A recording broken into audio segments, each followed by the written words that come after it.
So to start off, would you like to just introduce yourself? Tell us your name. I am Sophie Mayhugh. I'm a sophomore at Northwest Missouri State and I play softball here. I'm from Overland Park, Kansas. I went to Blue Valley Southwest High School. My major is psychology. Yeah. Okay, so what was your college journey kind of like to get to where you are now, playing softball and studying what you are?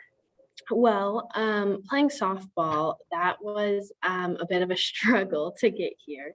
But ever since my junior year of high school, I came on a visit here at Northwest, and I knew I really wanted to go here, but I also knew I wanted to play softball. And so I had talked to the coach, and he was interested, but then everything kind of got messed up with COVID. And so I ended up going to Highland Community College to play for my freshman year. And then just a bunch of coaching drama happened at Highland. So then I knew I wanted to leave there and I wanted to end up here eventually. So I contacted the coach here, and it was a new coach at the time. And I came on a visit, and then that ended up working out. And I'm super happy playing softball here. And then psychology. So in high school, I did peer tutoring, which is like working with special needs kids and stuff. And I loved that. And I actually never took a psychology class in high school, but I always thought it sounded really interesting. And so I knew I wanted to kind of work with special needs kids and learn more about the brain and like disabilities and stuff like that. And so at Highland, I took my first just general psychology class, and I was really, really interested in it. So then I continued taking classes there, and I'm taking classes here with psychology, and I really like it. Perfect. Okay, so you talked about how you're involved on the softball team. So that's been good. Like, have you guys had your any action in the fall, or what have you guys been up to? We did two just inter squad scrimmages, and those were really fun, but they weren't really game speed. I mean, they were to an extent, but we were just playing against, our own pitchers and stuff, which we've seen. And then we only did one real scrimmage against another team, but it was a doubleheader. So I guess technically two scrimmages. But that was really fun because I'm new to the team. Like, I just got to see how everybody was on game day and how they play and stuff, which is really different than in practice. And everybody's intensity was so much higher. And so that was really fun to see. Cool. Okay, so now moving a little bit towards leadership, specifically on the softball team. So usually you see like some leaders stand out on the team. Like, what qualities have you noticed that they all seem to possess? Well, the leaders on the specific team are older, which typically is how it goes just because they have more experience. But there is, when there's a big group of girls, it's really hard to not have any drama. But comparing it to my community college team, there is not a lot of drama at all here, which is awesome. And I think that stems from the leaders.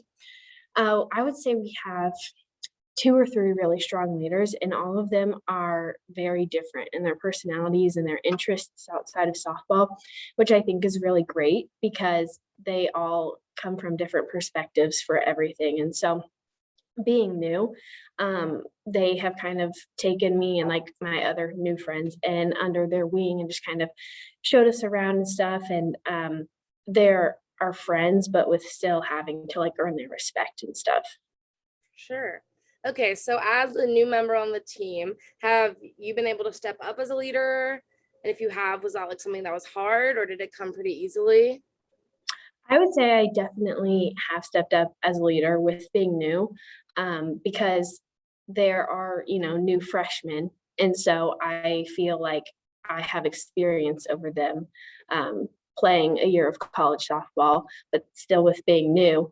So I would say I was definitely a leader to the freshmen. And then also there have been like other transfers that I feel like I was a leader to. And not so much, being a leader with specifically just softball skills and stuff with being at Northwest, but I would say just being a leader in like attitude and staying positive. And I would say people follow me in that aspect. Yeah, so you're a very positive person. So how do you think that like impacts leadership and is like a good skill to have when you're a leader? I think it's a great skill to have as a leader because, you know, you might not always know exactly what you're doing, or you might be confused about something, or your team could be down by a lot, but you can always stay positive, and that spreads. I think positivity is very contagious, and negativity is as well. So if we have a leader who's being negative, all of the followers are on the team are going to be negative, and they're going to think, oh, we're out of this game, we're not going to win. But if you have a positive leader, they're going to follow that as well, and everybody's going to rise up to the challenge and hopefully get a win out of it. Perfect. How has your coach been like a good leader, or how has she impacted the success of the team through her leadership? Is it going well? Yeah, my coach is a great leader, and I came from two coaches at my old school who were not great leaders. They definitely knew what they were talking about. They knew how to win games, but they were very negative people. Nobody felt comfortable around them. People were just scared of them, and I don't think that's a good environment to be around. But my coach now, she's a great leader. Everybody feels comfortable with her. She is young. I think she's 27, and so it's really easy to relate to her, and but also to respect her because she just went through this. She played college softball, so she's our friend with still having us earn that respect for her. Yeah. Okay. Have you had any like obstacles you've had to overcome this year at Northwest or even at Highland?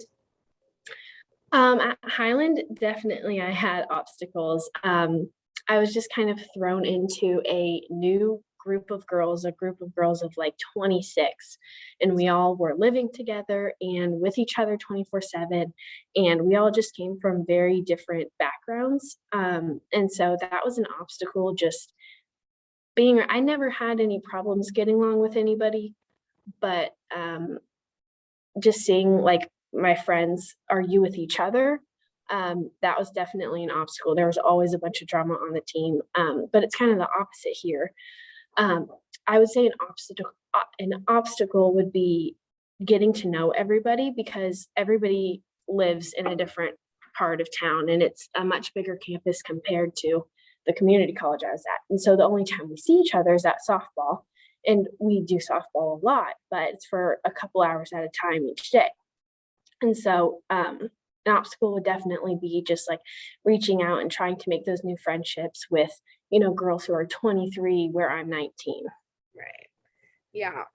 But you mentioned how those relationships are important. So why do you think the forming those kind of relationships is so important in leadership and trying to become a better leader? I think the relationships are what make you a leader because if you don't have any relationships, good relationships with anybody, then you're not going to have respect and people aren't going to follow you and what you're leading or anything. Right. All right. So that's all the leadership questions I have. Do you have any advice you want to impart upon any transfer students that are coming to play a sport, any college athletes like yourself? I would say that confidence is going to be your biggest thing if you come into a new school with all new people, and people are going to be playing your same position, and they see you as somebody who's insecure with no confidence. They're probably just going to walk all over you and take you for granted. And yeah, so just wherever you go, if you're transferring and you're playing a sport, whatever, just go in there with a lot of confidence. Perfect. Well, that's all I have. Thank you so much.